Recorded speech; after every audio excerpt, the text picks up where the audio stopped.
Hello, this is Father Aaron Westman with the Glen Mary Home Missioners, and this is your Missioner Moment. Is happiness possible? My brothers and sisters, this is a question that has been taken up by philosophers throughout the centuries. It's a question in which many people have written books upon books in order to try to answer this question.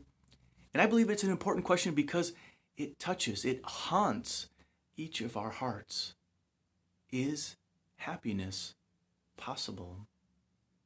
The sad reality that we are seeing today, particularly in the United States, is that many young adults, many young people think about this question and they answer, no, happiness is not possible. We are finding that statistically, more and more young adults today are inflicting self-harm. More and more young adults today, sadly, are depressed, filled with anxiety, and in need of medication. And this is very serious. And if this is something which you struggle with, know how much I care about that and how important it is. My brothers and sisters, the Judeo-Christian tradition has looked at this question, is happiness possible, through a particular lens given to us by the Word of God. In particular, we hear from the prophet Isaiah in the first reading from this weekend. And Isaiah says, if you desire to find happiness, feed the hungry.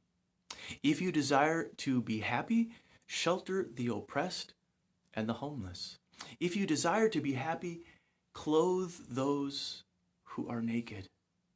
If you desire to be happy, do not turn your back on the poor and the oppressed. Indeed, Jesus would take this same teaching up into his own teaching and say, whatever you do for the least of your brothers and sisters, that you do unto me. In other words, in order for us to be happy, we are to live as God asks us to live in conformity with how we have been created, and we do that by attending to the poor with all that we have and all that God has been given us. And when we do that, we find that we encounter Jesus himself. My brothers and sisters, I know that many people struggle with unhappiness today, and it is a serious issue. And my hope and my prayer is that those who do are getting the help that they need. My prayers are for them. And I also think it's important for us to consider what Isaiah says and what Jesus says.